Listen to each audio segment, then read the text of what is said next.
Hey, what is up guys? GuitarRock here, welcome back to another Nikke Goddess of Victory video. Alright, so right now we have a new mini game in the Red Ash event called the MOG. So let's do a guide for you guys since a lot of you guys have been asking me a lot about these things. By the way, there are 3 dailies that you need to do every single day during this event. So one dailies is right here. Let me turn off my face cam. So this is going to be part of the Red Ash event. So you gotta do this one right here every single day. This is going to give you plenty of cool stuff, right? You gotta make sure you do these dailies. There's one more dailies that's associated with a mini game. Alright. Inside here, the MOG actually has one more particular dailies that you are encouraged to do every day. It's not like it's completely needed, but you can see this is going to give you plenty of rewards, right? If I claim all right here, you can see you get a lot of these Tetra, Pilgrim, Missiles, this console, this common console, and then you get one government supply chest which can give you core dust cases or boxes, right? Ideally, you want to try to do this as much as you can during the event. So let's talk about the mini game. What is this all about?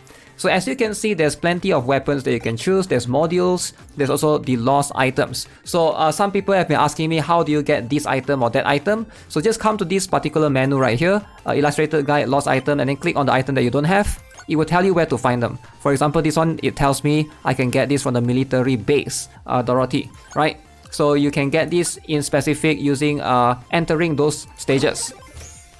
So as you can see, these are the characters that you have access to. You have Snow White, Dorothy, Scarlet, Rapunzel. Then there's 2 versions of Red Hood. One is Red Hood, one is the Red Hood, which costs 20,000 gold. Now your objective is to farm gold as much as you can. Just play any of the few stages first, right? So beat the first stage, Snowy Land, there's 2 difficulty, and then go to a military base, 2 difficulty, go to desert, 2 difficulty, and then move on, so on and so forth, until you reach the challenge stage, which is the last stage that you need to beat.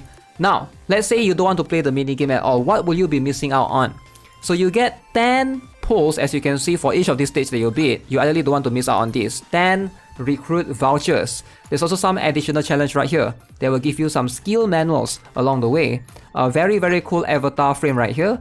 There's also some memorial badge that you can get. And the most important one is going to be this one, right? Survive for 480 minutes in the challenge stage. So that means you gotta play the challenge stage a lot to get this free synchro expansion. I would highly recommend you guys to basically at least finish this last one. You ideally should be able to get every single one.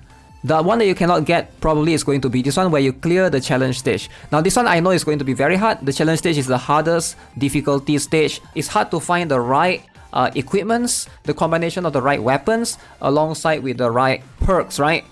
You want some HP recovery, etc. So this one, if you can't beat this, is fine, because what you are missing out on is the coins. And the coins is only useful in this particular minigame, right? Where you upgrade these characters. Now if you're not aware, you can upgrade each of these characters. You can see right here, this is the skill tree that I've decided to go for, right?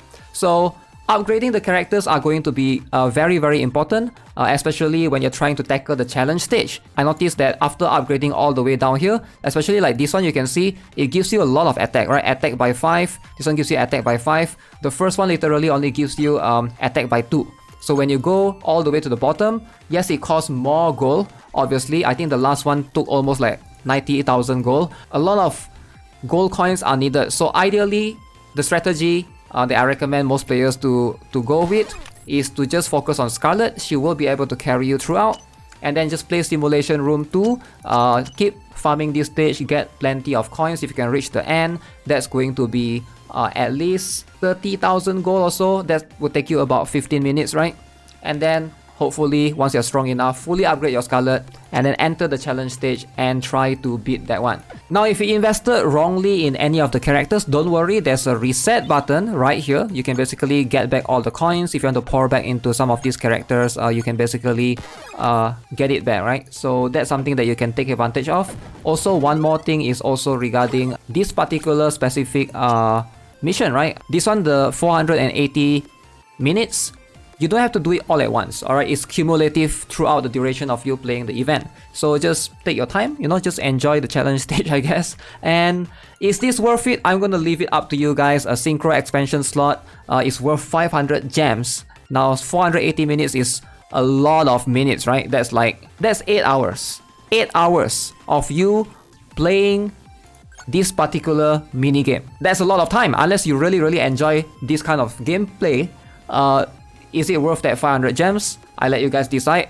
Different people have different priorities, so there's that. So with that being said, let's talk about overall experience of what upgrades you want to be looking for in the game. Now, boomerang is the strongest weapon by far, not even close. Alright, so based on my experience testing all the weapons, boomerang is going to be the strongest one.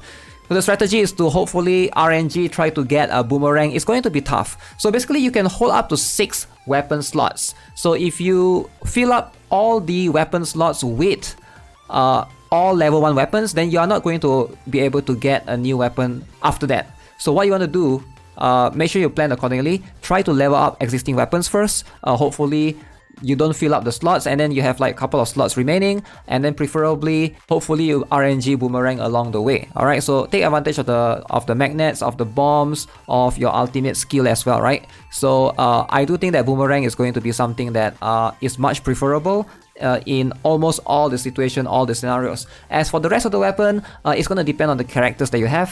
For Scarlet, seems to be the best one. Boomerang is the best one. Boomerang should be a priority always, because you can see boomerang, you can see right here the damage for boomerang is way higher. The second in this case is going to be Transformer Tactical Rifle and Fleetly Fading, depending on which one.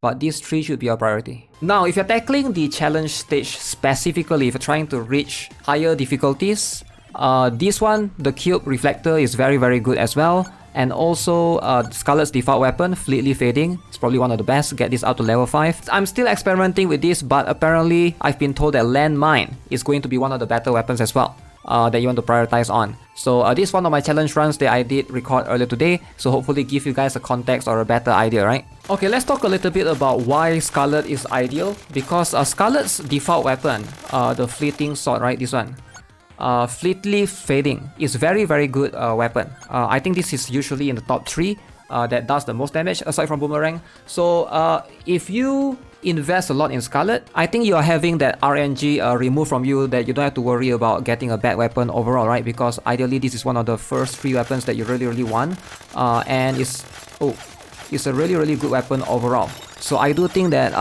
you know, if you're trying to like beat the challenge mode, Scarlet is going to be one of the better ones. As you can see, I have maxed out my boomerang, and I will continue to...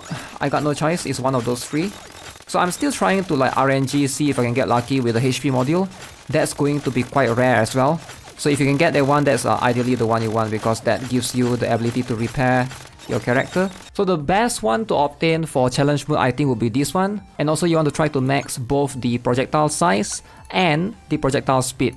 Now, regarding the movement speed, you might not need this as much once you reach past 15 minutes, because you're just going to be staying still, right? So this one, if you can get this, will be quite good. This one is quite rare. It gives you HP, attack and defense, and also this one, which gives you moving speed, attack speed and projectile speed. So these 2, if you can get, will be insane. Also attack 5% and attack speed 5%. Getting damage is going to be crucial. Now at 15 minutes onwards, all of the mobs will stop dropping items.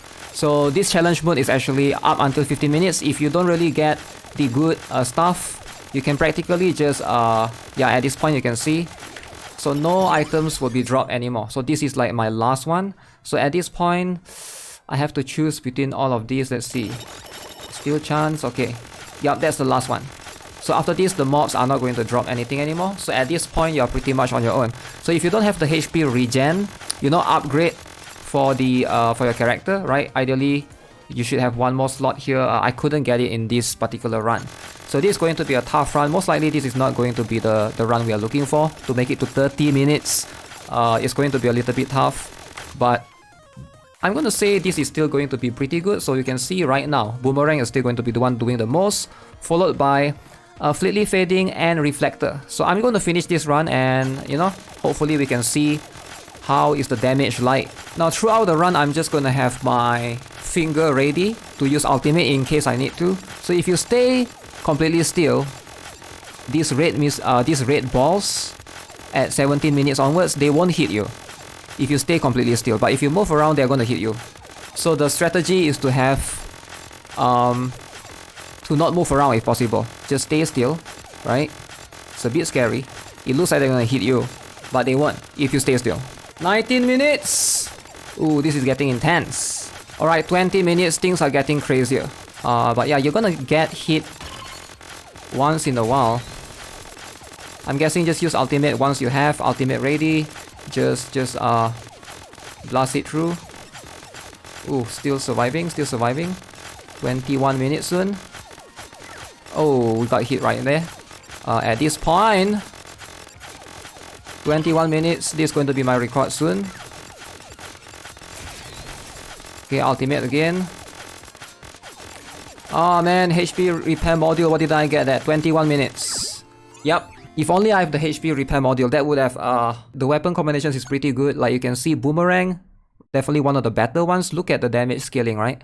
Fleetly Fading, again, this is Scarlet's default, and also Reflector. So yeah, overall, that's the mini game guide. Hopefully you guys get a better idea on how to basically tackle this. I think it's all about just playing this like a separate RPG game that you level up your character slowly and try to progress and beat the challenge stage slowly as well. So with that being said, that's gonna be it for this video. Subscribe if you guys haven't already. Give this video a like. I'll see you guys very, very soon. I'm gonna go stream on twitch.tv/GuitarRock69. Have a nice day.